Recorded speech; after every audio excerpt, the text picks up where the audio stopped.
할렐루야. 오늘도 코람데오 청년 예배에 나오신 모든 분들을 예수님의 이름으로 환영하고 축복합니다. 사랑하는 여러분, 우리의 삶에 때로는 도무지 이해되지 않는 일들도 찾아오고 감당하기 힘든 고통이 있을 때가 있는 것 같습니다. 그러나 그 모든 상황 속에서도 여전히 하나님의 선하신 뜻과 계획은 변함없이 이루어지고 있는 중임을 우리가 믿기 원합니다. 오늘 이 시간 그 믿음을 붙잡고 주님 앞에 나아가기를 소망합니다. 우리의 시선이 상황이 아니라 주님께로 향하고 우리의 예배가 하나님의 선하심을 신뢰하는 고백이 되기를 간절히 소망합니다. 시간이 되었으므로 다 함께 일어나셔서 사도신경으로 우리의 신앙을 고백하겠습니다. 나는 전능하신 아버지 하나님 천지의 창조주를 믿습니다. 나는 그의 유일하신 아들 우리 주 예수 그리스도를 믿습니다. 그는 성령으로 잉태되어 동정녀 마리아에게서 나시고 본디오 빌라도에게 고난을 받아 십자가에 못 박혀 죽으시고 장사된 지 사흘 만에 죽은 자 가운데서 다시 살아나셨으며 하늘에 오르시어 전능하신 아버지 하나님 우편에 앉아 계시다가 거기로부터 살아있는 자와 죽은 자를 심판하러 오십니다. 나는 성령을 믿으며 거룩한 공교회와 성도의 교제와 죄를 용서받는 것과 몸의 부활과 영생을 믿습니다. 아멘.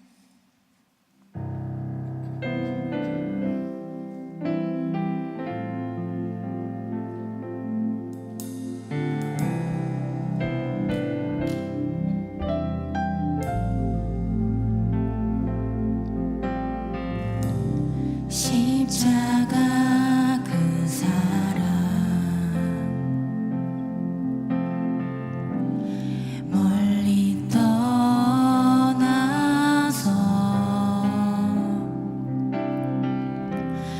무너진 나의 삶 속에 잊혀진 주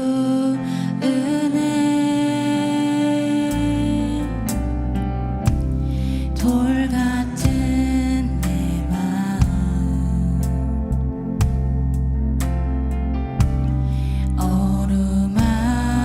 어루만지사 다시 일으켜 세우신 주를 사랑합니다.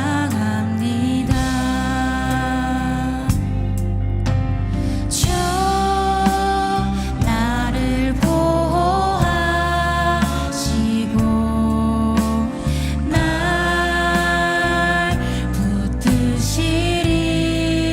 붙드시리. 나는 배롭고 존귀한 주님의 자녀라. 주 나를 보호하시고 날 붙드시리. 나는 배롭고 존귀한 주의 자녀라.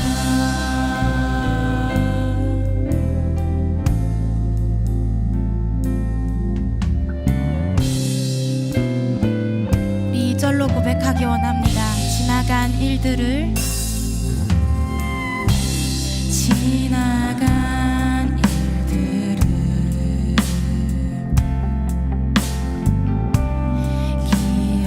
기억하지 않고 이전에 행한 모든 일 생각지 않으리.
외롭고 너는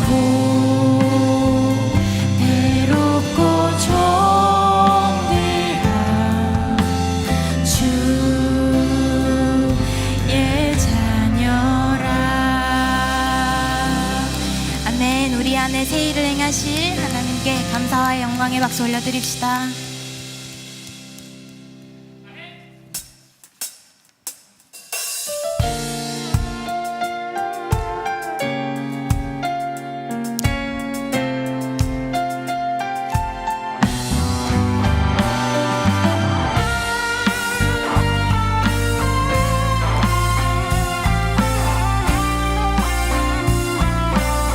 찬양합시다. 내 앞에 주가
주의 뜻 알게 하소서.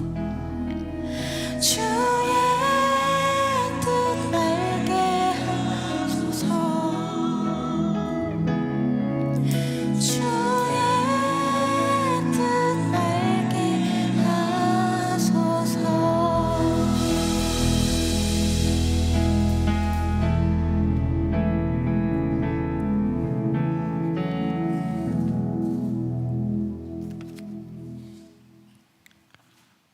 사랑과 은혜가 가득하신 하나님, 주님께서 사랑하시는 우리 코람데오 공동체가 오늘 이렇게 주님 앞에 예배드리러 나올 수 있게 하심에 감사드립니다.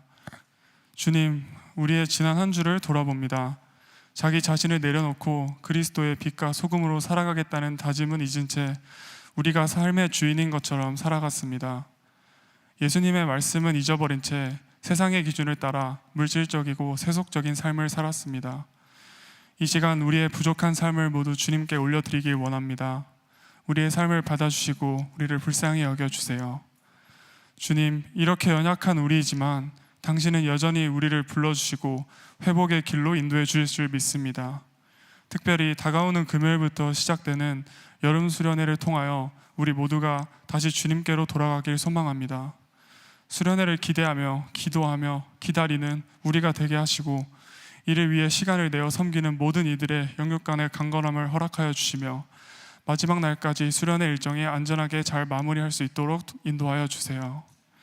참여하지 못하는 이들도 찾아가 주셔서 서 있는 그 자리에서 주님을 더욱 뜨겁게 예배할 수 있도록 도와주세요. 또한 하나님, 혼란스러운 국제 정세 가운데 우리 나라와 민족 그리고 온 세계를 위하여 기도합니다. 주님을 떠난 삶을 살아가는 사람들이 넘쳐나는 이 시대 가운데 우리 그리스도인들이 복음 그리고 성령의 전심갑주로 무장하여 세상 속에서 구별된 삶을 살아갈 수 있도록 도와주세요. 특별히 국방의 의무를 감당하고 있는 형제들 그리고 이제 그 길을 걸어가려는 형제 가운데도 함께하여 주셔서 힘든 하루 가운데 주님이 위로가 되어주시고 전역하는 날까지 다치지 않도록 지켜주세요. 오늘 예배를 위해서 기도합니다. 말씀 전하시는 박다희 목사님 가운데 함께하여 주셔서 목사님의 입술을 통해 주님의 말씀이 우리 마음 깊이 새겨지고 주님이 임재하시는 귀한 은혜의 시간 될 수 있도록 도와주세요. 어둠을 찢으시고 빛으로 오신 주님, 우리가 주님 앞에 회개함으로 돌아가기 원합니다. 그러나 우리는 너무나 부족하고 연약하기에 이마저 주님이 이뤄주실 것을 믿습니다. 예배 시작부터 끝까지 함께 하실 것을 믿으며 예수님의 이름으로 간절히 기도드립니다. 아멘.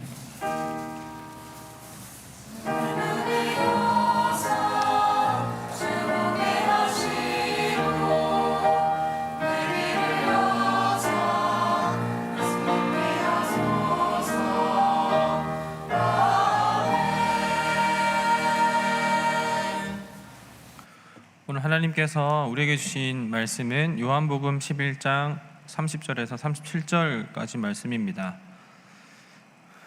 요한복음 11장 30절에서 37절까지 말씀입니다.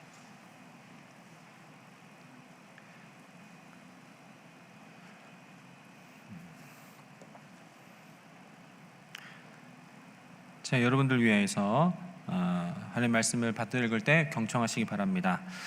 예수는 아직 마을로 들어오지 아니하시고 마르다가 맞이했던 곳에 그대로 계시더라.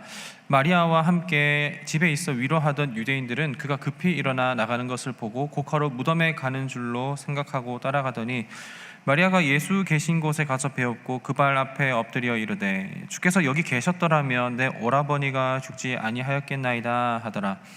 예수께서 그가 우는 것과 또 함께 온 유대인이 우는 것을 보시고 심령이 비통히 여기시고 불쌍히 여기사 이르시되 그를 어디 두었느냐 이르되 주여 와서 보옵소서 하니 예수께서 눈물을 흘리시더라. 이에 유대인들이 말하되 보라 그를 얼마나 사랑하셨는가 하며 그중 어떤 이는 말하되 맹인의 눈을 뜨게 한 이 사람이 그 사람은 죽지 않게 할 수 없었더냐 하더라. 아멘.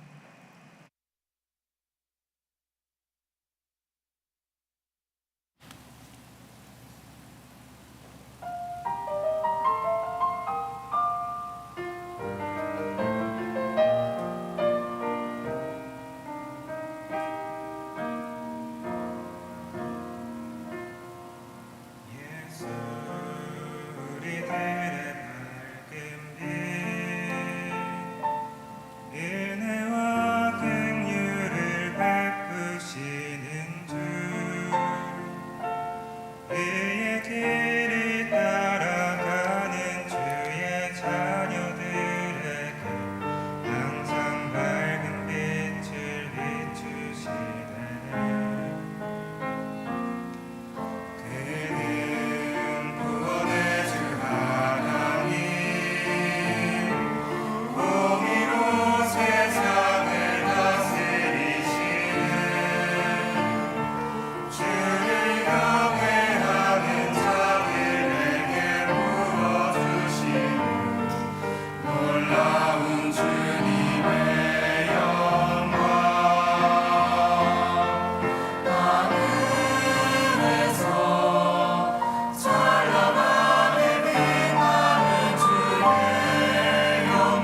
감사합니다.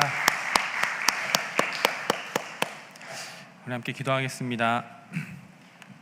하나님, 지난 한 주간도 하나님께서 우리를 돌보시고 살펴주시며 우리에게 필요한 것과 그리고 우리에게 필요하지 않는 것을 시시때때로 우리가 주시기도 하고 또 거두시기도 함을 또 한 주간 살아가면서 경험하였습니다. 하나님의 섭리와 그리고 통치 안에 있다는 그 믿음 가지고 살아가는 것이 우리에게 참 안식과 희망이 된다라는 것을 매번 매 순간마다 느끼게 될 때 하나님께 이 시간 나오며 귀한 예물 헌신하여 드립니다. 모든 것이 하나님의 뜻과 계획 안에 있다는 그 믿음으로 자원하여 드리는 이 기쁨의 헌신이 하나님께서 받으시는 영광 되게 하여 주시옵시고, 또한 우리가 드린 손길 가운데서도 그 손길이 복음에 젖은 마음과 발걸음이 될 수 있도록 하나님께서 날마다 풍성한 은혜로 덧입혀 주시옵소서. 드리는 것이 날마다 먼저 시작하신 복음에 의해서 드리게 하여 주옵시고, 또한 우리가 나누는 그 모든 마음까지도 하나님의 마음으로 나눌 수 있는 우리의 모든 마음 되게 하여 주옵소서. 늘 그렇게 인도하여 주실 것을 믿고 감사드리며 우리 구주 예수 그리스도의 이름으로 기도드립니다. 아멘. 우리 옆에 계신 분들과 이렇게 인사하겠습니다. 잘 오셨습니다. 안녕하세요. 네, 안녕하세요.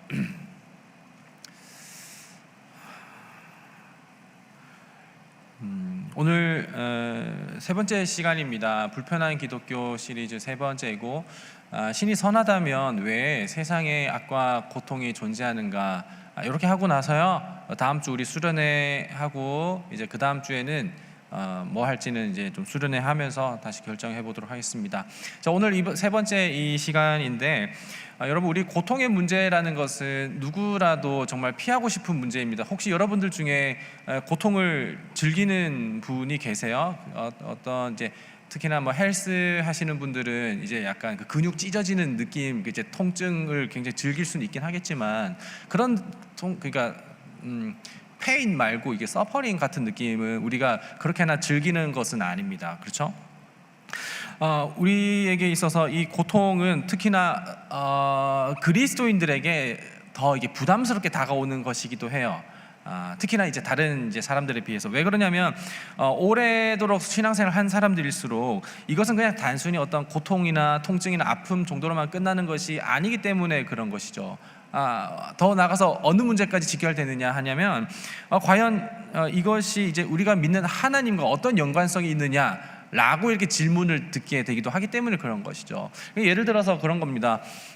왜 신앙생활을 열심히 했는데 열심히 한 만큼이나 이렇게 조금 더 괜찮은 삶을 살아가기보다는 왜 이렇게 고통을 느끼고 어떤 사회 악에 대한 어떤 피해자로서 그렇게 면할 수가 없느냐? 과연 그러면 우리가 믿는 하나님은 어떠한 하나님이냐? 어떤 상관관계, 그러니까 우리의 고통과 그리고 하나님의 어떤 선하심에 대한 상관관계가 밀접하게 연결되어 있다 보니까 거기에 대해서 우리가 이제 조금 더 곤혹스러운 거를 많이 좀 느끼게 되기도 하는 것 같아요. 이게 적지 않은 사람들에게 기독교가 불편한 이유 중에 하나가 또 무엇이냐면 이런 것이라고 얘기하는데, 이제 보통 이제 기독교에 대해서 이제 철학자들이나 아니면 무신론자들이나 아니면 이제 세속주의자들은 기독교에 대해서 이렇게 질문을 합니다. 대표적인 논지가 이런데요. 첫 번째 이 논지입니다. 하나님이 정말로 사랑이 많으시다면 그럼 우리가 모두가 행복하길 바랄 것이다. 1. 총 4가지 문장 순서대로 불러드릴 거예요. 하나님 정말 선하시다면 우리가 행복하기를 바라실 것이다. 자, 그 다음 두 번째 문장입니다. 하지만 우리는 살아가면서 때때로 고난을 당한다. 그렇죠? 자, 그 세 번째 문장입니다. 그리고 우리는 고난 당할 때 행복하지 않다. 자, 1, 2, 3번 다시 할게요. 하나님 정말 사랑이 많으시다면 우리가 행복하길 바랄 것이다. 그리고 두 번째, 그리고 우리는 살아가면서 때때로 고통과 고난을 당한다. 그리고 세 번째, 그리고 우리는 고난을 당할 때 행복하지 않다. 그래서 마지막, 그러므로 하나님은 사랑 많은 분일 리가 없다. 이 논지가 연결이 되세요? 이런 논지로 이제 기독교의 어떤 하나님에 대한 더 선하심에 대한 부분과 그리고 무능력함에 대한 이 공격을 하게 되기도 하죠. 아니면 또 뭐 이런 다른 또 논지도 있습니다. 또 이 세 가지 문장 불러드릴 테니까 한번 잘 들어보세요. 신이 하나님이 악을 막을 의지가 신이 악을 막을 의지는 있지만 능력이 없는가? 그렇다면 무능력한 거다라고 이렇게 할 수가 있겠죠. 신은 전능하지 않다. 자, 두 번째 문장입니다. 신이 악을 막을 능력이 있지만 의지가 없는가? 능력은 있지만 의지가 없는가? 그렇다면 신은 선하지 않다. 신은 사랑이 없다. 자, 세 번째 문장입니다. 신이 악을 막을 능력도 있고 그 의지도 있다고 한다면 그럼 악은 왜 존재하는가? 이런 이제 논리 전개 방법으로 무신론자들과 세속주의자들과 그리고 철학자들이 이렇게 많이 무신론적 철학자들이 많이 이렇게 기독교에 대해서 어떤 신 존재 증명 그리고 신정론, 그러니까 신은 과연 정당한가, 뭐 이런 거에 대해서 이렇게 질문을 많이 합니다. 이런 거에 대해서 여러분들은 들었을 때 어떤 생각, 어떤 마음이 드세요?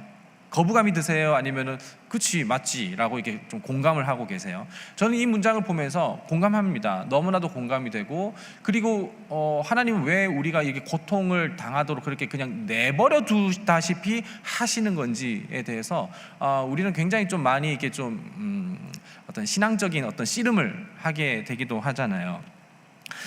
우리 이 주제는 매우 심오하고 복잡하고 여기에 관한 어떤 내용은 매우 방대하기 때문에 역시나 오늘 설교 한편으로는 다 담을 수 없는 너무나도 엄청난 이야기들이라서 다 오늘 이 자리에서 다 얘기할 수는 없습니다. 그러니까 오늘 대답이 전체 대답이라고 생각하지는 않으셨으면 좋겠어요.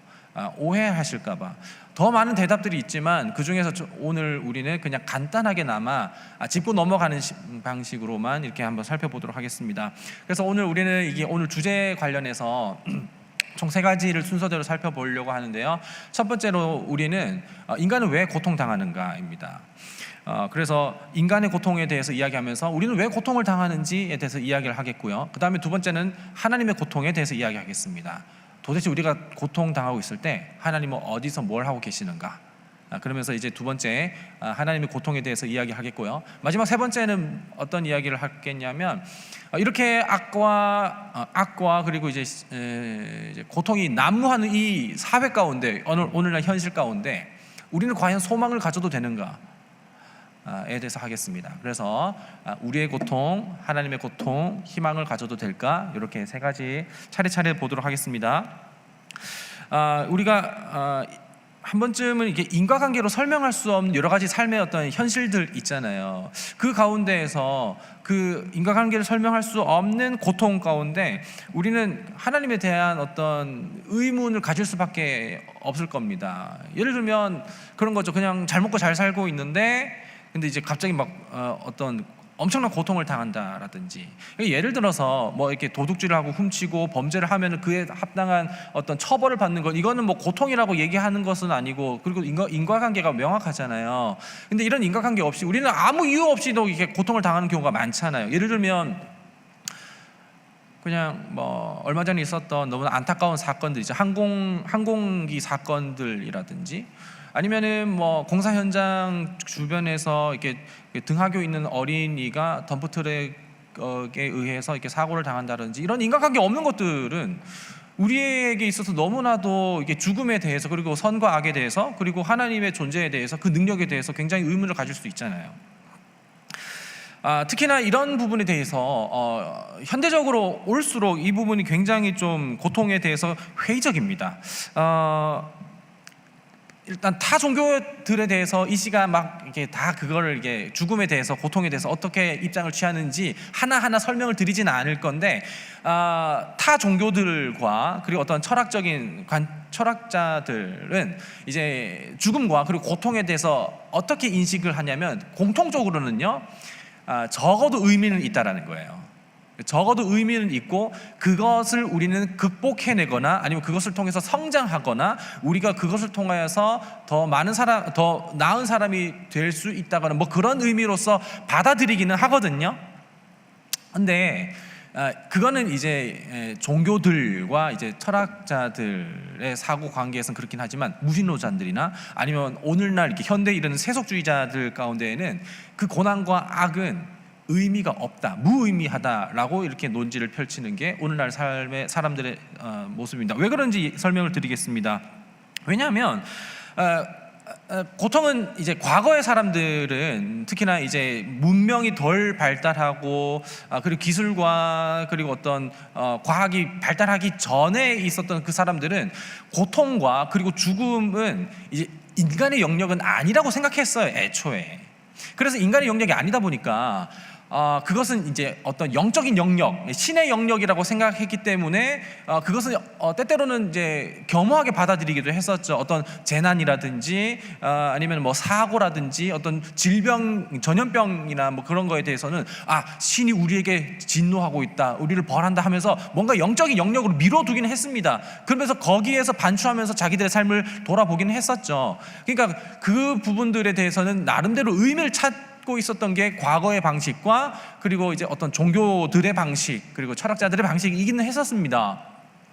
근데 이제 오늘날에 오면서 현대로 오면서 고도의 어떤 기술이 발달되고 그리고 과학이 이제 발전이 되고 그리고 뿐만 아니라 어떤 제도, 사회 제도가 굉장히 좀 촘촘하게 잘 이렇게 정립이 되면서 모든 고통과 그리고 생명에 대한 부분, 전염병에 대한 부분들 그리고 인간의 존엄에 대한 부분들은 충분히 발달된 고도로 발달된 인간의 어떤 문명 사회에서 통제 가능하다라고 여겨지게 됐습니다. 여기까지 이해하셨죠? 과거에는 죽음과 고통을 그 영역 그대로 인정하고 받아들였지만 오늘날의 인간의 영역이 점점 더 펼쳐지면서 고통과 고난 그리고 죽음에 대해서 의미를 찾지 않게 되었다고요. 그걸 통제 가능한 범위 내에 두게 됐다고요. 근데 이렇게 되다 보니까 이제 어떤 일들이 벌어지게 되냐면 과거에는 어떤 죽음에 대해서 그 삶의 의미를 보면서 거기에서 초연하고 그 극복할 수 있을 만한 어떤 마음과 자세 그리고 그 너머에 있는 어떤 이상세계를 가지고서 꿈꾸면서 살아갈 수 있었는데 근데 오늘날 사람들은 특히나 과학과 기술과 여러 가지 사회 제도가 발달할수록 그 어떤 이해되지 않는 인과관계를 알 수 없는 그 고통과 그리고 어떤 죽음과 고난에 대해서는 너무나도 나약하게 무너진다라는 거예요. 그게 이제 각 시대별로 그리고 어떤 진영마다 바라보는 어떤 고통과 고난에 대한 관점이기도 했습니다. 실제로 어떤 무신론자가 2018년도 내진 2019년도 때에 어떤 책을 통해서 이렇게 이야기했었던 게 뭐냐면 이제 인간은 거의 대부분의 어떤 전염병과 질병들은 어떤 백신을 가지고서 그리고 어떤 예방제를 가지고서 이렇게 섭렵했기 때문에 더 이상 전염병으로 과거처럼 이렇게 인간이 많이 죽거나 하진 않을 것이고 그리고 이제 이미 많은 사람들이 어떤 이해관계를 통해서 제도가 잘 갖춰져 있기 때문에 더 이상 전쟁을 발발하지 않을 것이며 식량난도 일어나지 않을 것이다. 그래서 이제 인간은 굉장히 좀 평화로운 삶 가운데 놓이게 될 거다라고 말하는 어떤 무신론자가 있긴 있었습니다. 그리고 나서 2020년도에 어떤 일이 일어났냐면 전 세계적으로 코로나를 통해서 많은 사람들이 이제 고통을 당하고 됐고요. 그 이후에는 어떤 뭐 하마스라든지 아니면 우크라이나, 러시아라든지 그리고 여러 가지 세계 곳곳에서 전쟁이 다시 발발했습니다. 2018년도, 2019년도쯤에는 세계가 상대적으로는 평화로웠던 시기였었다고 해요. 그런데 이제 그 말 하고 나서 2020년도부터 다시 또 이게 우리가 통제 가능하지 않은 범위들의 어떤 재난들과 고통들과 죽음들이 난무하기 시작했다는 것이죠. 이렇게 고통과 악이 난무하는 이 세상 가운데에서 우리는 그런 생각을 할 수 있습니다. 과연 그럼 신은 존재하는가? 신은 무능력한 거 아닌가? 무능력 존재를 따지기 전에 신은 없는 거 아닌가? 라고 이렇게 우리는 충분히 생각할 수가 있습니다. 아니면 신은 선하지 않다고 능력이 없는 거 아니냐, 의지가 없는 거 아니냐고, 그냥 독선적인 거 아니냐고, 자기 마음과 자기 뜻대로 말하는 거 아니냐고 라고 이렇게 생각할 수가 있죠. 하지만 우리가 이런 시선으로 고통과 고난 그리고 죽음에 대해서 바라보는 것은요, 너무나도 좀 편협한 시선으로 바라보는 것이기도 합니다.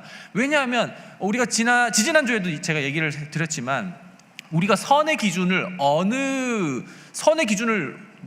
두는 우리가 얼마나 선하냐는 얘기를 했었잖아요. 그죠? 우리가 얼마나 선하길래 우리가 선과 악을 구분할 수 있으며, 그리고 우리가 얼마나 총명하고 지혜롭고 다 알길래 영원전부터 영원까지 있는 그 모든 일들에 대해서 감히 판단할 수 있겠냐고요.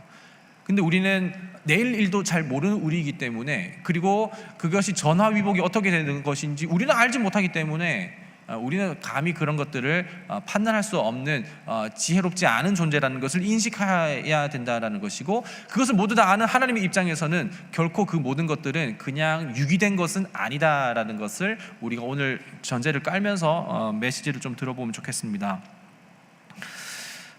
그러면서 이제 저도 이게 설교를 준비하면서 많은 어떤 이제 신정론에 관한, 그리고 죽음과 고통에 관한 책들을 좀 이렇게 읽어보긴 했는데, 이제 종합적으로 이야기하는 것은 무엇이냐면, 결코 그 고통들은 의미가 없는 것은 아니다라는 것입니다. 근데 저는 이 말이 굉장히 좀 조심스럽긴 합니다. 왜냐하면 우리에겐 너무나도 의미 부여하기에는 너무나도 고통스러운 고통들이 너무 많기 때문에 그런 거예요. 최근에 이제 스레드를 봤는데, 여러분 스레드 하는지 모르겠어요. 저는 이제 뭐 글을 쓰지는 않습니다. 그냥 이제 보기만 하는데, 거기에 무슨 일이 적혀 있었냐면, 어떤 여성이 3년 동안 이제 어떤 남성과 교제를 했었는데, 그 남성이 자기와 어떤 교제하면서 했었던 어떤 성관계 영상을 가지고서 이제 뭐 사이트에 올려가지고 그걸로 이제 뭐 수익을 또 이렇게 하는 것, 그리고 그 가운데에서 스토킹을 당하고, 그 가운데에서 그 어떤 사회적인 법적과 제도에 대해서는 어떤 증거물을 찾지 않는 이상 그거에 대해서 어떤 합당한 어떤 처벌을 기대하지 못하는 그런 상황 가운데 우리는 감히 뭐라고 이야기할 수 있을까요? 다 하나님의 뜻이 있다고 감히 말할 수 있을까요? 거기 그 고통에는 의미가 있다고 말할 수 있을까요? 사실 우리는 오늘날 살아가는 그 원인, 인과관계를 알 수 없고, 그리고 정말 부당한 그런 사회악에 대한 문제에 대해서 우리는 감히 하나님께서 전부 다 뜻이 있다고, 하나님은 선하시다고, 하나님은 사랑이 있으시다고, 아니면 그 고통에는 의미가 있다고 감히 말하지 못할 겁니다. 가족들이 오랜만에 이렇게 좀 이렇게 그동안 너무나도 이렇게 삶을 이렇게 어렵게 살다가, 그래서 이렇게 오랜만에 아버지 어머니 어떤 환갑을 맞이하여서 가족 여행을 가다가 일가족이 전부 다 이렇게 그 항공사고로 당했던 거에 대해서 우리는 어떻게 이야기할 수 있을까요?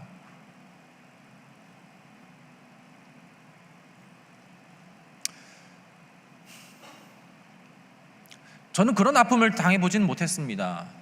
근데 적어도 몇 개월 정도, 한 1, 2년 정도 그런 고통 가까운 것을, 고통이라고 얘기할런지 모르겠지만, 저도 전세 사기를 당해봐가지고, 그 전세 사기를 통해서 제 임대인 도둑놈 그 사기, 하여튼 그 사람이 187채를 갖고 있었다는 것을 보면서, 과연 우리나라는 정의 사회가 구현될 수 있는 것인가?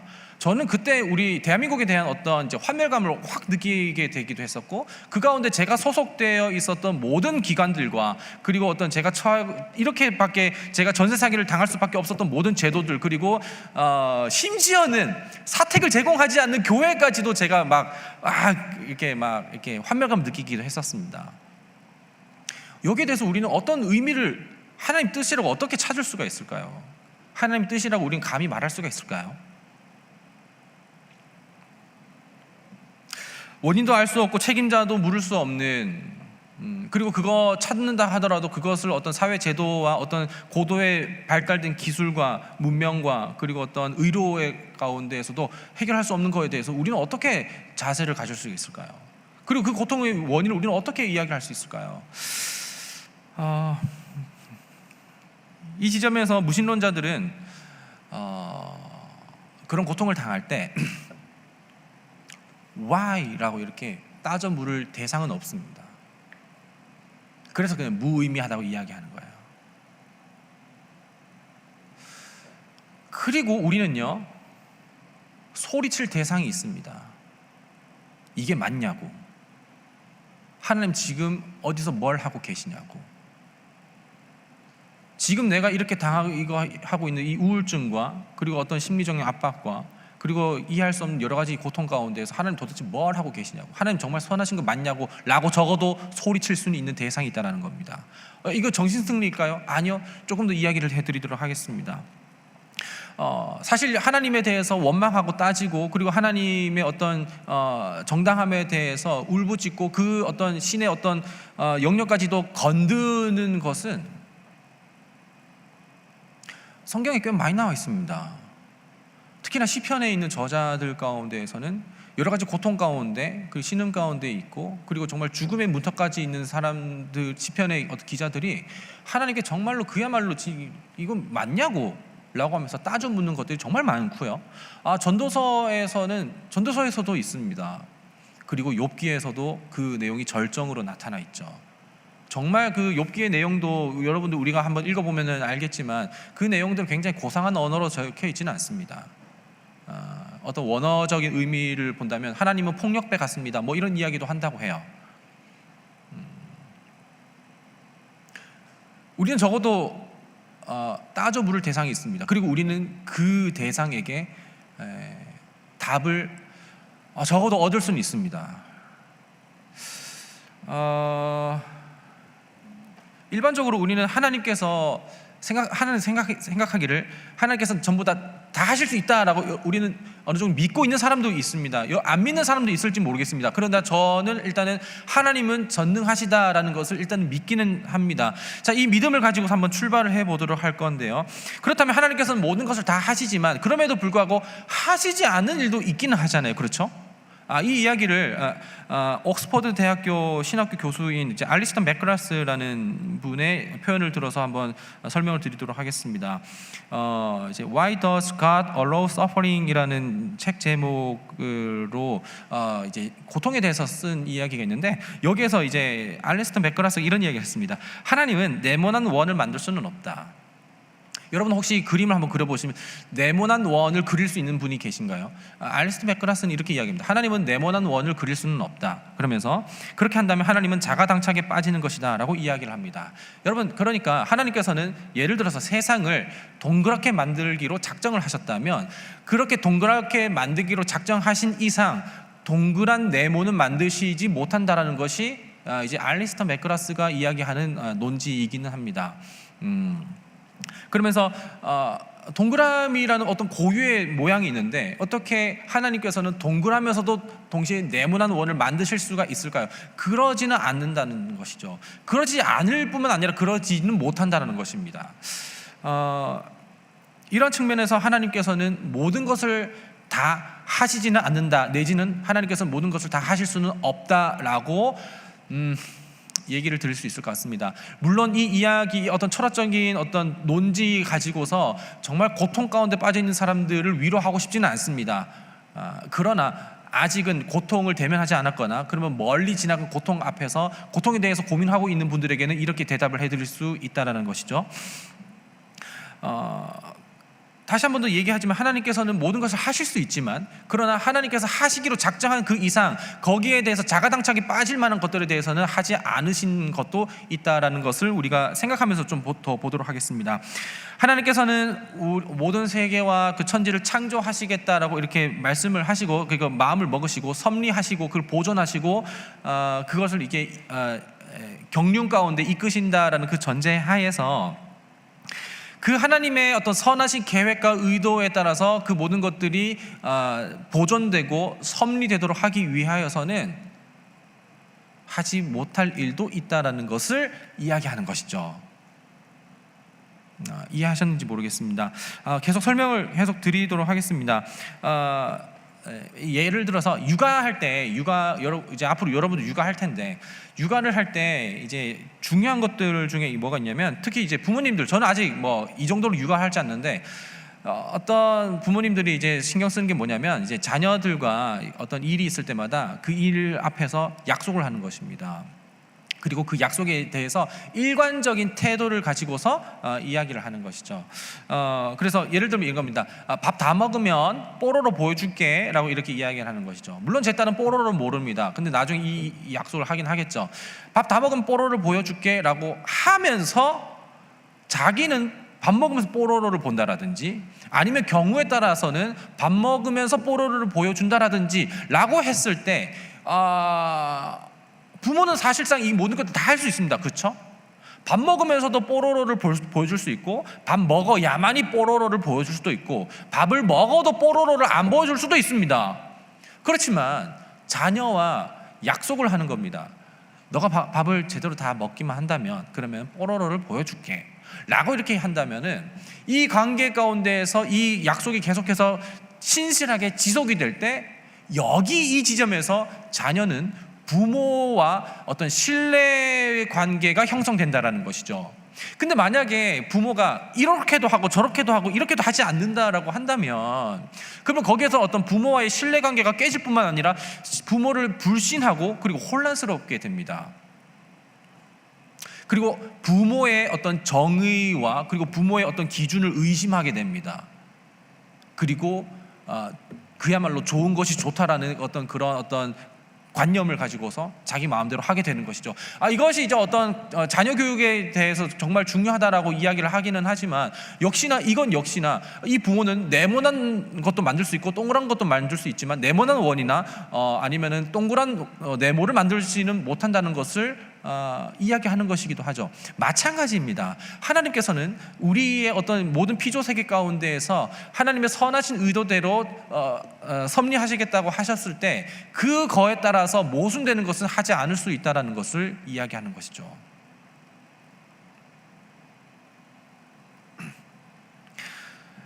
다시 한번 동그란 네모난 원 다시 한번 생각해 보면 좋겠습니다. 두 가지 명제를 다시 한번 설명을 드릴 텐데, 읽어드릴 테니까 한번 들어보세요. 하나님은 언제든지 생각을 바꿀 수 있고 과거의 약속에 제한받으실 필요가 없다 라는 명제만 두고 생각해 봅시다. 그러니까 하나님은 언제든지 생각을 바꿀 수 있고 과거의 약속에 제한받을 필요가 없다. 근데 이 명제 자체는 오류가 있는 건 아닙니다. 근데 또 하나 명제를 읽어드릴게요. 하나님이 약속을 신실하게 지키신다. 그러면은 1번과 2번의 명제는 사실상 같이 이게 공존할 수는 없습니다. 그러니까 하나님 언제나 신실하게 약속을 지키시는데 생각을 언제든지 바꿀 수 있고 과거 약속을 바꿀 수 있다고 한다면 이 두 가지는 모순되는 거잖아요. 그렇죠? 그러니까 하나님께서는 처음에 우리를 창조하셨을 때 그 선하신 의도와 그리고 섭리에 따라서 그것을 끝까지 신실하게 지켜나가신다라는 것이 일단은 이 고통과 이 죽음에 관한 대전제로 우리가 이해하고 가야 되는 부분이기는 합니다. 자, 그렇다면 하나님께서는 약속을 바꾸시거나 생각을 바꾸시는 것은 결코 아니고, 그분은 신실하십니다. 언제나 마음을 바꾸시지 않고 그 마음과 그 뜻을 끝까지 유지하시는 분이신데, 그렇다고 이거 독선적이라고 얘기하는 건 아닙니다. 나중에 이야기하겠지만 그분은 공의로우실 뿐만 아니라 선하시고 사랑이 있으시다는 것이기도 하죠. 자, 신실하게 지키시는 하나님이신데, 그렇다면 하나님께서는 처음에 인간과 세계를 창조하시면서 언약을 맺고 약속하신 게 있어요. 그리고 그 약속을 이루시기 위해서라면은 불가피하게 하지 못할 일도 발생한다라는 것을 이야기하는 것이죠. 그래서 이 지점에서 이제 알리스터 맥그러스, 아까 얘기했었던 그 신학자는 이렇게 이야기합니다. 그분의 손은 묶여 있다. 그분은 여러 가지 약속을 하셨다. 그분의 행동의 자유를 제한하는 약속이다. 그분은 약속을 충실히 지키신다. 그분의 약속은 독단적이지 않다. 그것은 하나님의 변하지 않는 성품을 반영하며 거기에 의거하고 있다. 이것을 보면서 하나님께서는 전능하시다라는 것은 알겠지만, 그러나 모든 것을 다 우리의 생각, 우리가 원하는 대로 하시지는 않는다라는 것은 알겠습니다. 더 큰 거시적인 관점에서 그분은 그분의 선하신 뜻대로 하겠다라는 것을 우리가 이제는 안다는 것이죠. 근데 여기에 대해서 여전히 우리는 그분은 독선적이고 그분은 어떤 독단적이고 폭력적인 분이라고 생각할 수 있겠지만, 여러분, 저는 앞으로 지금까지도 그렇고 앞으로도 계속 그러겠지만, 그분은 선하시고 사랑이 있으십니다. 그리고 선하시고 사랑이 있으시다고 가스라이팅 하는 게 아니라 그분이 얼마나 선하시고 사랑이 있으신지를 계속해서 복음을 가지고서 이야기를 말씀을 드렸습니다. 그렇기 때문에 우리는 적어도 우리는 우리의 지식과 우리의 인식과 우리의 어떤 문명을 누리고 있는 수준으로는 그분을 다 이해할 수는 없지만 적어도 답이 없다라는 것은 알겠습니다. 그러니까 우리가 이해하지 못한다라는 것은 이해할 수 있습니다. 답이 없다라는 것은 아니라는 것을 알았습니다. 답이 있다라는 것을 알았습니다. 그러나 우리가 이해하지 못하라는 것을 이해했습니다. 그렇죠? 그러니까 적어도 답이 없다는 것은 아니죠. 무신론자들은, 세속주의자들은 답이 없다고 이야기합니다. 무의미하다고 이야기하죠. 그러나 적어도 우리는 답이 있다는 것은 알게 되었다는 겁니다. 그러나 우리가 그 답을 아직은 모른다는 겁니다. 많은 신정론에서 얘기하는 학자들도 그렇고, 그리고 실제로 욥기에서도 그렇습니다.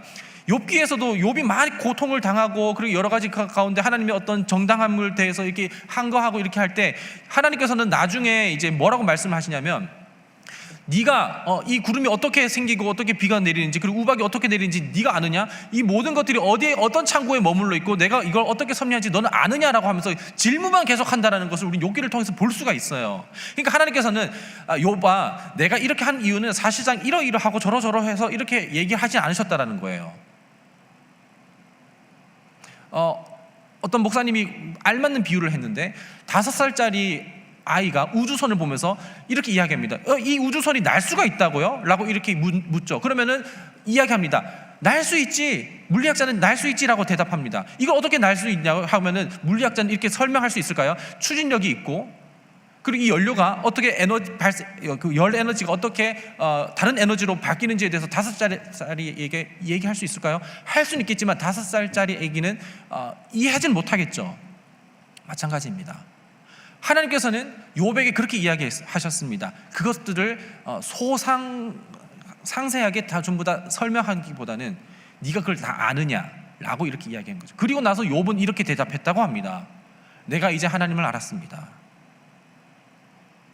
여러분, 우리는 하나님이 얼마나 선하신지, 그리고 그분의 계획이 얼마나 크신지 우리는 다 알지 못합니다. 그러나 그분은 적어도 우리는 고통의 의미와 어떤 그 모든 것들을 알지 못하지만 그분이 선하시다는 것과, 그리고 그분은 결코 우리를 그냥 내버려 두지 않는다라는 것, 그리고 우리가 살아가는 그 모든 삶 가운데에서 그 모든 고통에 대해서 답이 없다라는 것은 아니고 답은 있지만 우리가 이해하지는 못한다. 적어도 오늘날 우리가 살아가는 이 상황 가운데서는요, 알지는 못하지만 그분을 신뢰할 수 있다는 것이 일단은 우리의 대답입니다.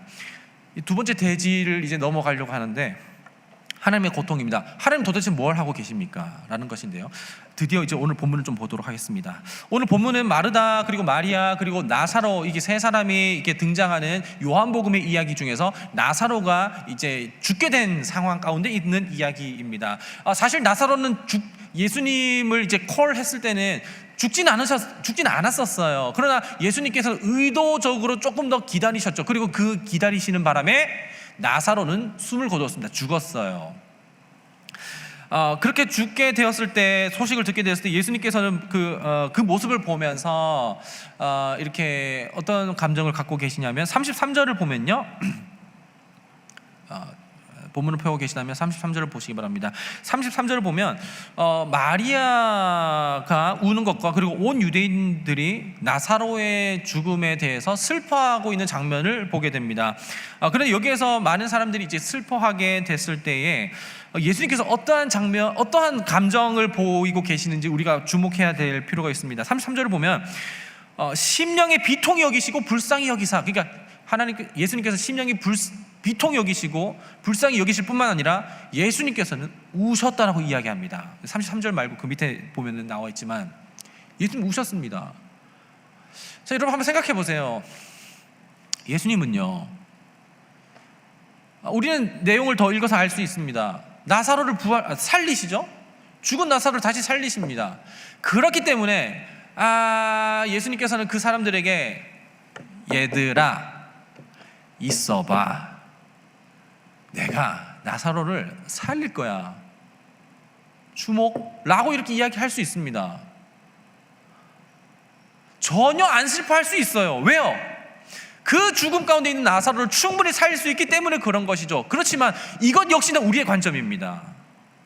하나님께서는 비통히 여기시고 슬퍼하시고 우셨습니다. 그야말로 우리와 똑같은 감정을 공유하고 계셨다는 것이죠. 나사로는 살아납니다. 43절 보면은 예수님께서 나사로를 나와라 라고 이렇게 큰 소리를 하셨을 때 실제로 나사로는 살아서 나옵니다. 예수님이 인해서 살아났던 나사로입니다. 그럼에도 불구하고 예수님은 왜 이렇게 고통스러워 하셨고 비통히 여기셨고 그리고 그들을 불쌍히 여기셨고 예수님은 실제로 우셨을까요?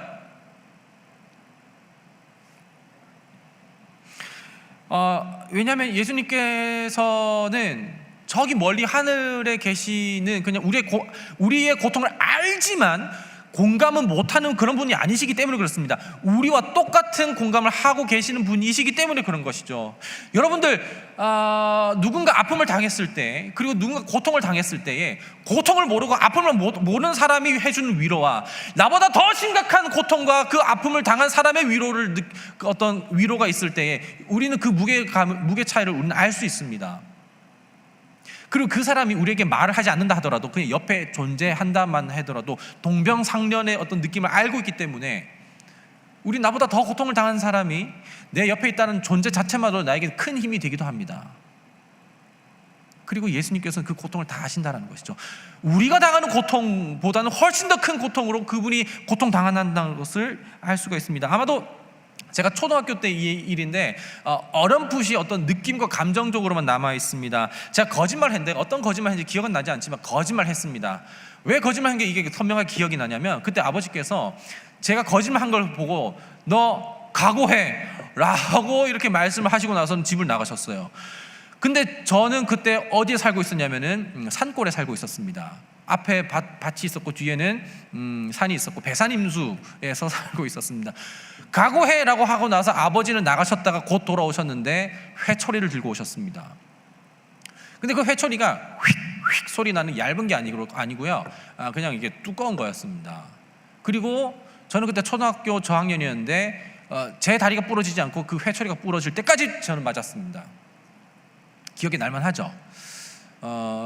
그리고 나서 그때부터 어느 정도까지는 거짓말 안 했었어요. 지금 거짓말 하긴 하는데 근데 거짓말이 정말 나쁜 거구나라고 이렇게 생각을 하면서 그렇게 정말 뼈저리게 그 고통 가운데 이렇게 있었던 다음에 그날 이제 누워서 자진 못했습니다. 왜냐하면 종아리가 팅팅 부어가지고 진물이 나왔기 때문에 엎드려서 잤어요.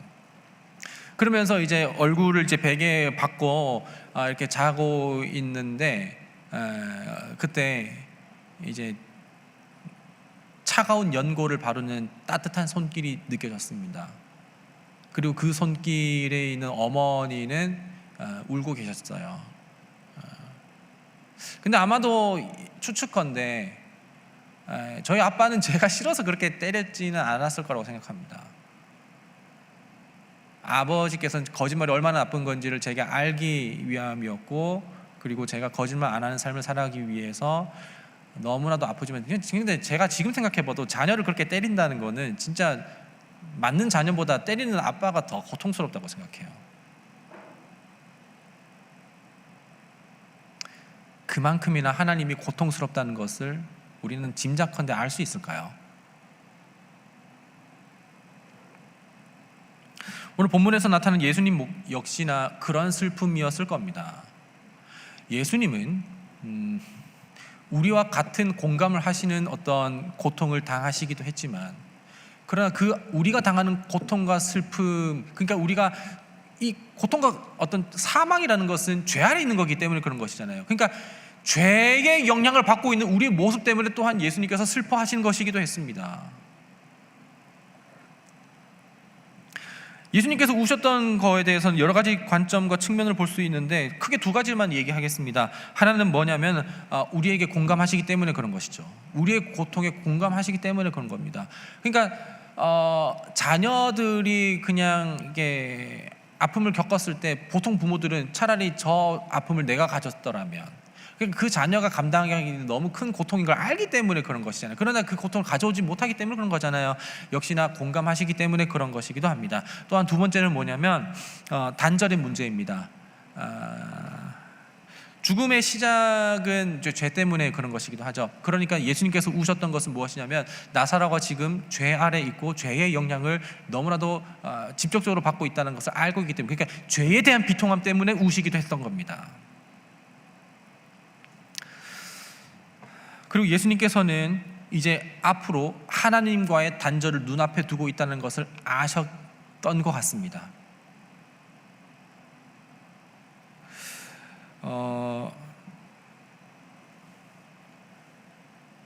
그 단절이, 그 끊어짐이, 그 잃어버림이 얼마나 큰 아픔일까요? 여러분들 사랑하는 남자친구나 사랑하는 여자친구와 이별을 해본 적이 있습니까?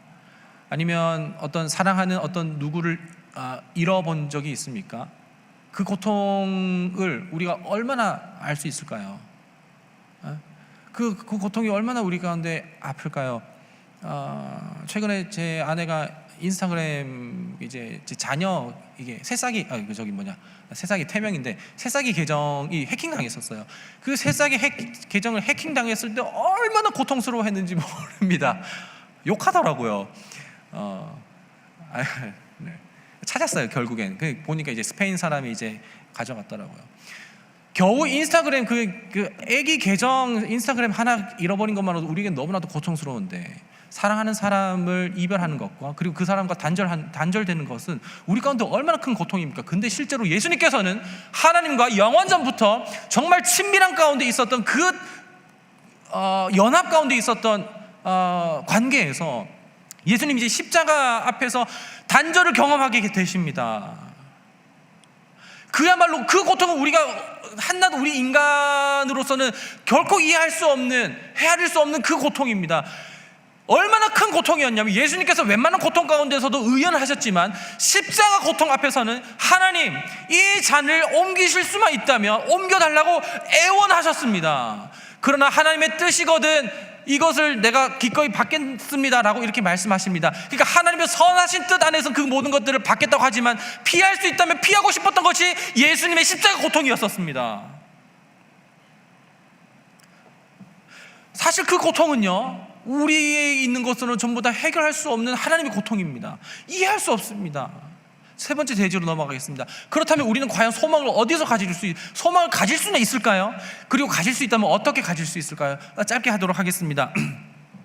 우리는 어떤 이 원인도 알 수 없는 이 고통 가운데에서, 그리고 고난 가운데서, 죽음 가운데서 우리 어디서 기댈 수 있을까요? 여전히 사법적인 제도 가운데서는 그것들을 전부 다 커버하지는 못합니다. 하늘이법이요, 민식이법이요, 그것들은 전부 다 그 애들이 전부 다 희생당했기 때문에 생긴 법인데, 그것들을 통해서 여전히 커버되지 않는 여러 가지 고통과 악들은 우리가 도대체 어디에서 희망을 걸 수 있을까요? 민식이법도 그렇고 하늘이법도 그렇고요. 그 부모들이 자기 이 아들의 자녀, 딸의 이름을 걸어서면서까지 제도를 만들긴 했지만 자기들의 자녀들을 어떻게 지킬 수 있냐 말입니다. 어디에다가 어떤 사회적인 법과 제도와 공공기관이요, 그리고 어디서 우리는 희망과 소망을 걸 수 있을까요?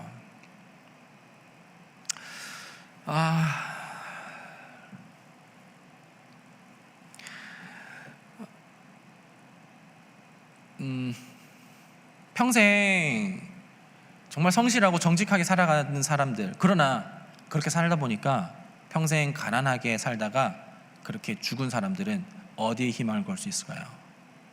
평생 불의하게, 그리고 편법과 그리고 무법으로 범법하면서 살아가면서 정말 떵떵하게 살아가다가 그렇게 편안하게 죽은 사람은요,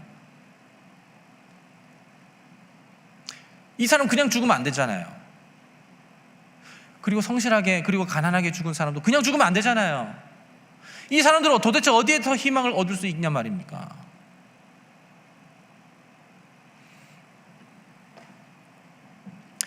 기독교는요, 고통스러운 경험 하나하나 그 어떤 속뜻을 전부 다 바로바로 알려주진 않습니다. 답이 없다라고 말하진 않습니다. 그러나 답은 있다라고 얘기하죠. 그러나 우리는 아직 그 답을 이해할 수는 없다고 이야기합니다. 그러나 답은 있습니다. 우리는 예수 그리스도의 그 복음, 그리고 하나님의 성품, 정의로우시면서도 동시에 공의로우시면서도 동시에 사랑이신 선하신 그분을 묵상할 때 우리는 적어도 위로를 얻을 수 있습니다. 희망과 소망을 얻을 수 있습니다. 답이 없다라고 얘기하는, 여전히 우리 어떤 인간의 어떤 고도의 발달된 문명으로는 해결할 수 없는 것에 대해서는 무의미하다라고 치부하는 것에 대해서는 상관없이 우리는 그분이 선하시다는 것을 믿음으로 알고 되겠고요. 그리고 어떤 정황으로도 충분히 우리가 믿을 수 있을 뿐만 아니라 우리는 인격적으로도 그분을 누릴 때에 그분은 선하시고 정의롭다는 것을 알 수 있습니다. 그리고 그분 안에서 우리는 소망과 희망을 얻을 수가 있겠죠. 팀 켈러가 이렇게 이야기했습니다. 어째서 하나님은 악과 고통이 사라지지 않고 지속되도록 허용하셨는가? 라는 질문에 대해서 아무리 예수를 바라보아도 무엇이 정답인지는 알 수 없다라고 이야기를 합니다. 하지만 무엇이 답이 아닌지는 이야기할 수 있다라고 이야기합니다.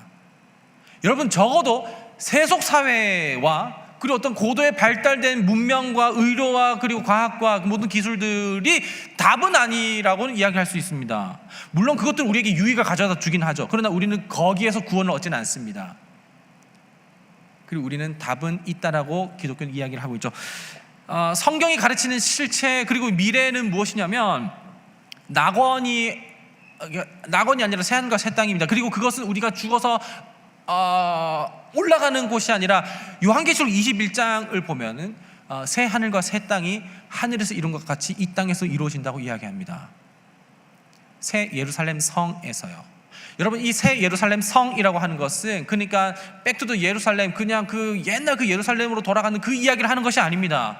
이것은 문명이 발달된 어떤 도시를 이야기하는 것이고요. 그리고 그 진정한 천국 가운데 있을 때에는 하나님의 뜻이 하늘에서와 같이 땅에서 이루어지는 그 날이 올 때까지는, 그때는요, 우리는요 아이패드를 누릴 수 있습니다. 선하게요.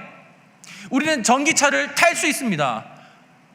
그 시대의 방법으로 표현된 것이 새 예루살렘 성이지만 그 도시의 어떤 고도화된 문명이, 새 예루살렘 성이 이 땅 가운데 이루어진다는 것이고, 우리는 이 땅에서 누려지는 정말로 어떤 한계를 맛보고 있는 것이 그때는 완전하게 맛본다는 것을 요한계시록에서는 이야기하고 있습니다.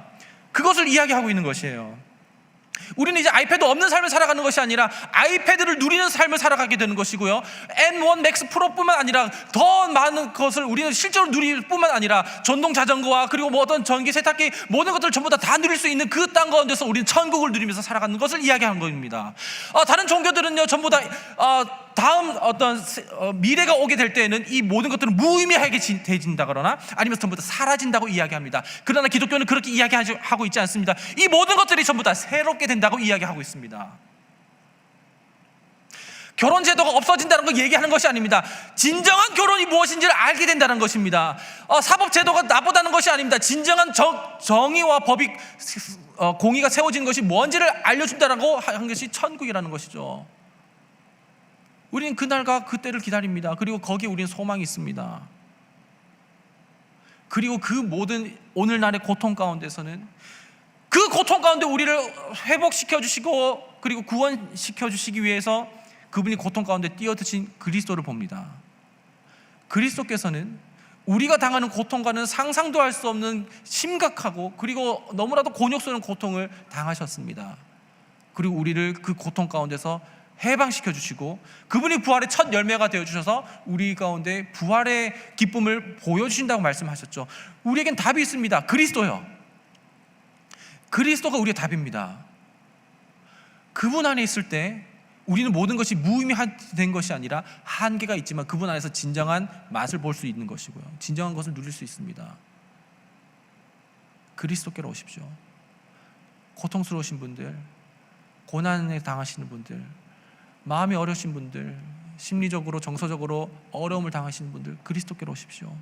그분은 우리가 당한 모든 고통보다 더 심각한 고통을 당하셨고 그 모든 것들을 이기셨을 뿐만 아니라 그 하나님의 사랑의 나라로 우리를 초대하십니다.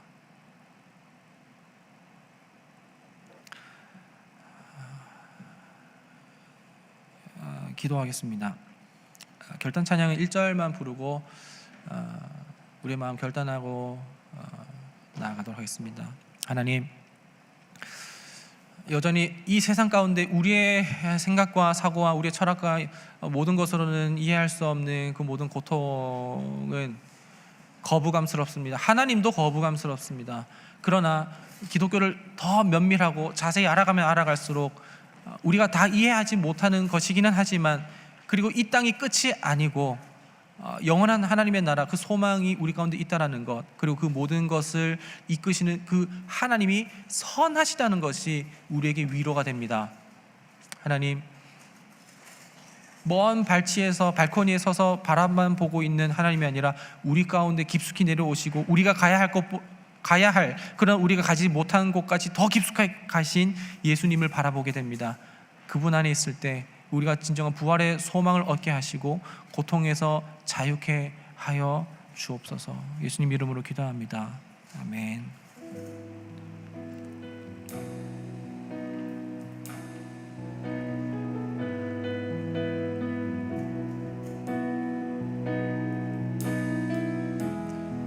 예수님 그의 희생 기억할 때, 예수님 그의 희생 기억할 때 자기 몸 버려 죽으신 주, 나 항상 생명 주신 그 은혜를 마음에 새겨봅니다. 마음에 새겨봅니다. 마음에 새겨. 우리 2절 찬양하겠습니다. 이제는 저 높은 곳에 앉으신, 이제는 저 높은 곳에 앉으신 하늘과 땅의 왕 되신 주, 나 이제 놀라운 구원의 은혜 높여 찬양하리라. 높여 찬양하리라. 높여 찬양하리라.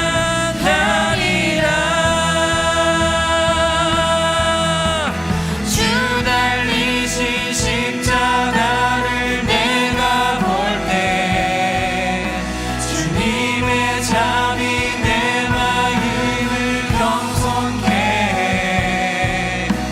주께 감사하며 내 생명 주께 드리네.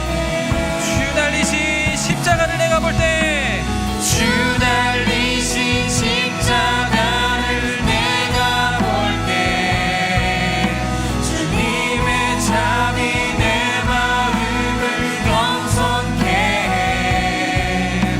주께 감사하며 내 생명 주께 드리네. 이 시간 우리 함께 기도합시다. 기도할 때 예수님 그의 희생을 기억하기를 원합니다. 그러니까 예수님께서 그냥 십자가에 달려 죽으셨다라는 것 그 이상의 우리를 대신하여서 우리가 해야 할, 그러나 우리가 하지 못한, 그러나 그분께서 행하신 고통을 기억하시기 바랍니다. 그때 우리 마음이 잠잠케 되고 고통 가운데서 우리는 감히 하나님께 부르짖을 수 있습니다. 그리고 그분 안에서 참된 답과 위로와 소망을 얻을 수 있습니다. 고통에 계셨다면, 그리고 어려운 가운데 있다면 다시 한번 하나님 앞에 원망 섞인 마음이라도 괜찮으니 부르짖으십시오. 그리고 그분을 찾으십시오. 그리스도께로 오십시오. 그분 안에서 답을 얻으시기 바랍니다. 우리 함께 기도하며 나아가겠습니다.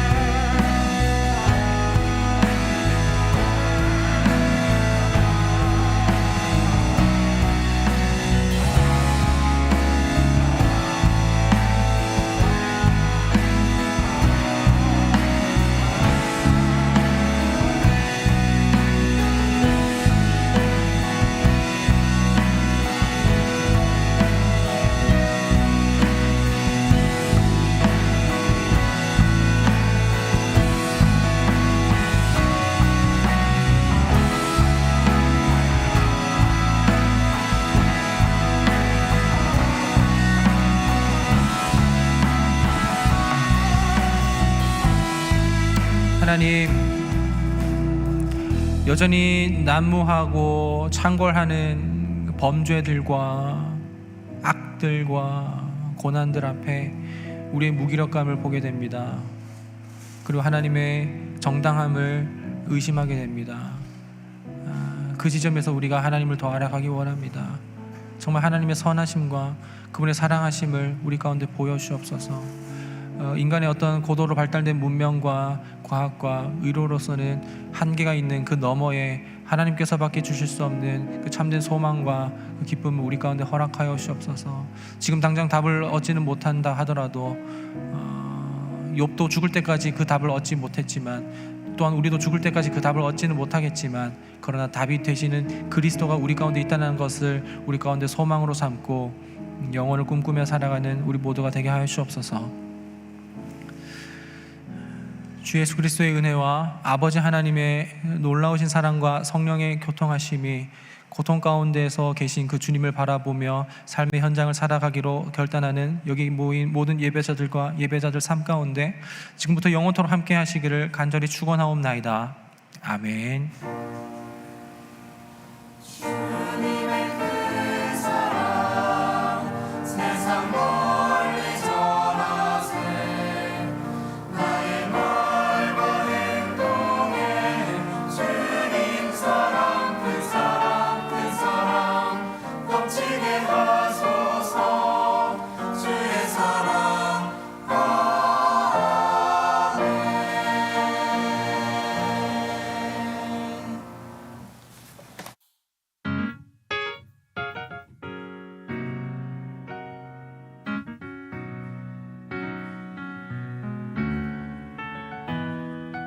반짝반짝 빛이 나게 아름답게 만들어진 날, 깜빡깜빡 잊어가 난 혼자 넌 제자리에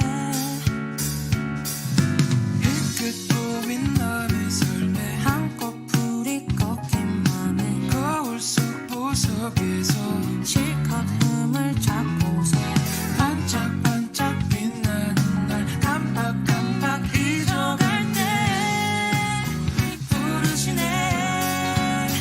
나의 사랑 떠나가야 나에게 너는 순전히여 예쁘고 아무 흠이 없구나. 나의 사랑 나의 아가야 사랑하고 사랑하고 사랑하고 또 사랑한다.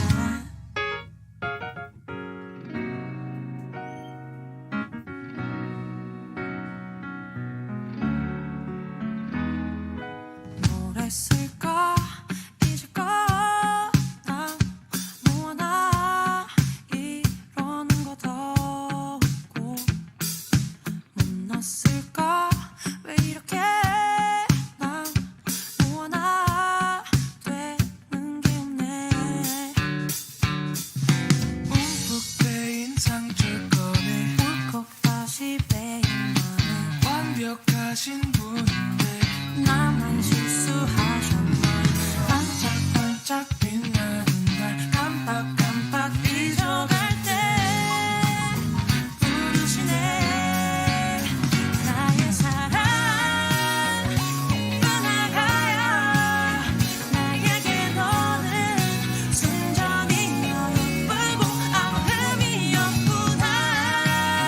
나의 사랑 나의 아가야 사랑하고 사랑하고 사랑하고 또 사랑한다. 꺼내려 움직이면 너무 아프니 모른 척하고 가장 아래로 밀어둔 상처까지 모두 보게 하시고 도움을 보지게 하시고 아무 흠 없이 어여쁜 날 마주하게 하시네. 예쁜 아가야 나에게 너는 순전히 어여쁘고 아무 흠이 없구나. 나의 사랑 나의 아가야 사랑하고 사랑하고 사랑하고 또 사랑한단다.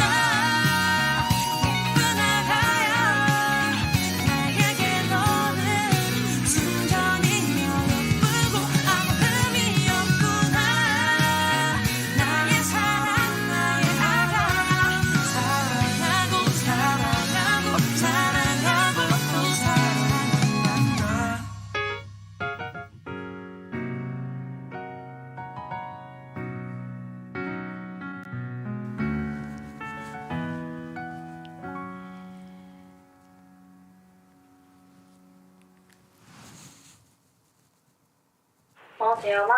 네, 언니. 저 수련회 결정했어요. 나 수련회 결정했어? 저 수련회 가려고요. 잘됐다. 같이 갈 수 있어서 뭐. 너무 좋다. 다행히 시간이 괜찮아서 갈 수 있게 됐어요.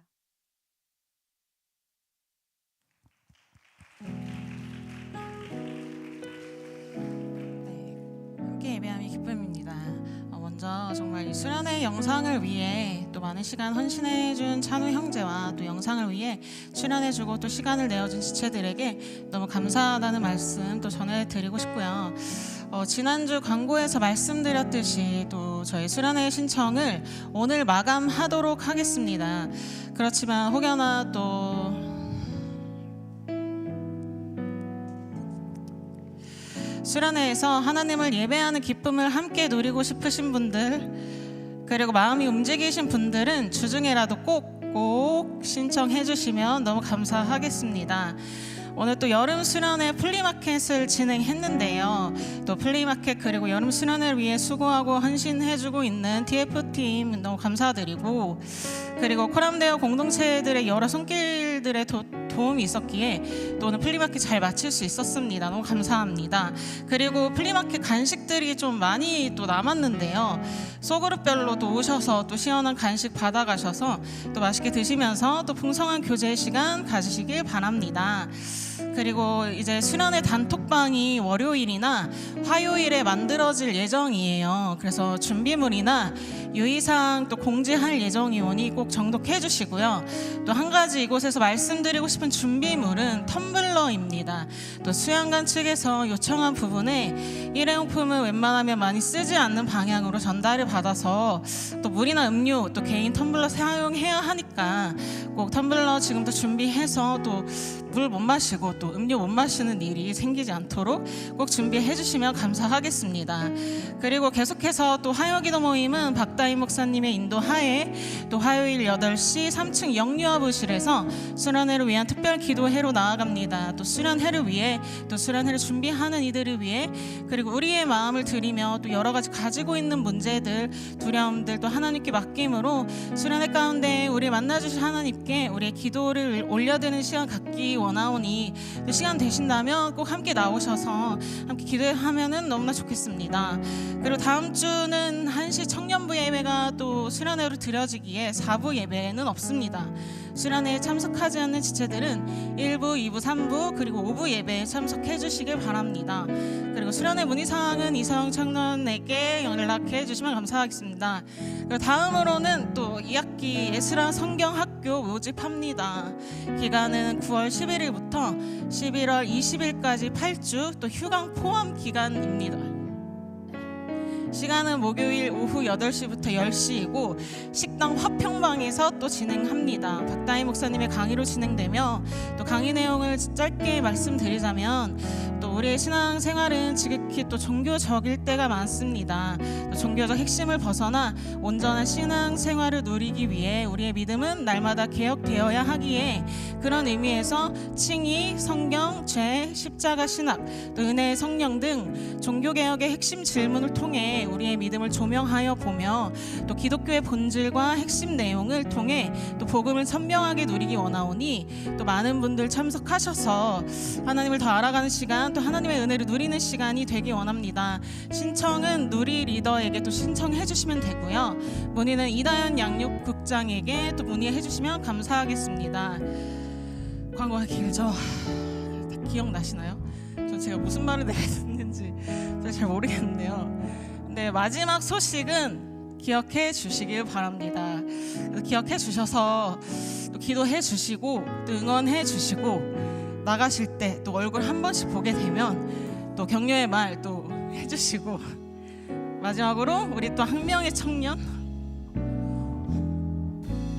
박도현 형제의 군입대 소식입니다.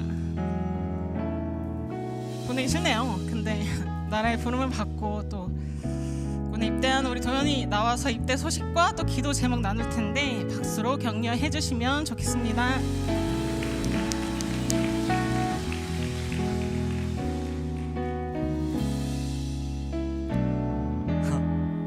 네, 안녕하세요. 21살 박도현 형제입니다. 이곳에 1년 반이라는 시간을 아이쿠야 1년 반이라는 시간 동안 같이 예배드리고 함께 웃으며 지낼 수 있어서 너무 행복했던 것 같습니다.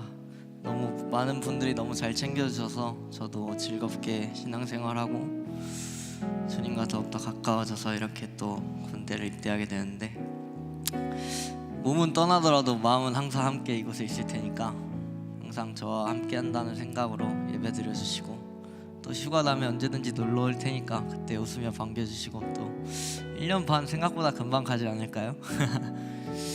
오래 갈 것 같긴 한데 돌아오면 반갑게 맞아주시면 감사하겠습니다. 기도 제목은 그냥 군대 가서도 제가 이 믿음 잃지 않고 신앙생활 잘 이어나갈 수 있도록 기도해 주시면 감사하겠고, 또 몸과 마음이 다치는 일 없도록 건강하게 잘 다녀올 수 있도록 기도해 주시면 감사하겠습니다. 마지막 부탁받은 게 하나 있어가지고, 지승아 보고 있냐? 이게 부탁받아 꼭 해달라 했어가지고 이게 지승이가 또 많이 연락 와가지고 난 했다. 여기 또 2명 또 청년도 해달라 하더라고요. 이상으로 마치겠습니다. 감사합니다. 나오셔서 기도해 주시겠습니다.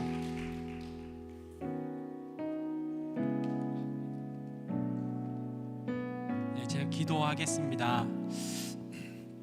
하나님, 우리 사랑하는 도연이가 또 우리와 함께 또 신앙 공동체를 이루며 또 이렇게 신앙생활을 하다가 또 나라의 부름을 받아서 또 그 부름 받은 자리에서 또 삶을 이어가려고 합니다.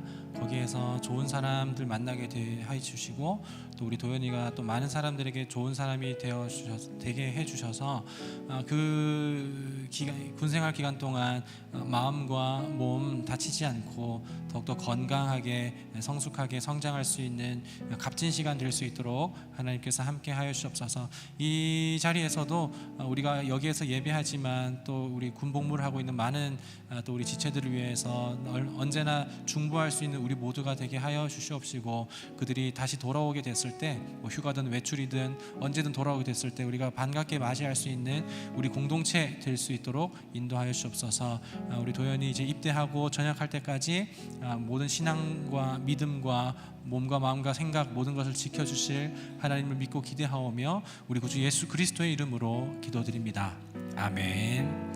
네. 가서 성경책 열심히 읽으라고 성경 드릴게요. 네. 이번 주 수련의 주인데 기대하는 마음으로 또 공동체와 함께 기쁨으로 교제하고 또 하나님 예배하기 원합니다. 이번 주 동안 우리 부르시고 그 자리 허락하실 하나님의 사랑을 묵상하며 힘차게 우리의 삶을 살아내는 우리가 되길 기도하며, 그리고 도연이의 군대에서의 생활과 도연이의 기도 제목을 가지고 함께 기도하고 응원하며 하나님의 사랑이 우리의 삶 가운데 가득하게 소망하며 축복함으로 나아가겠습니다.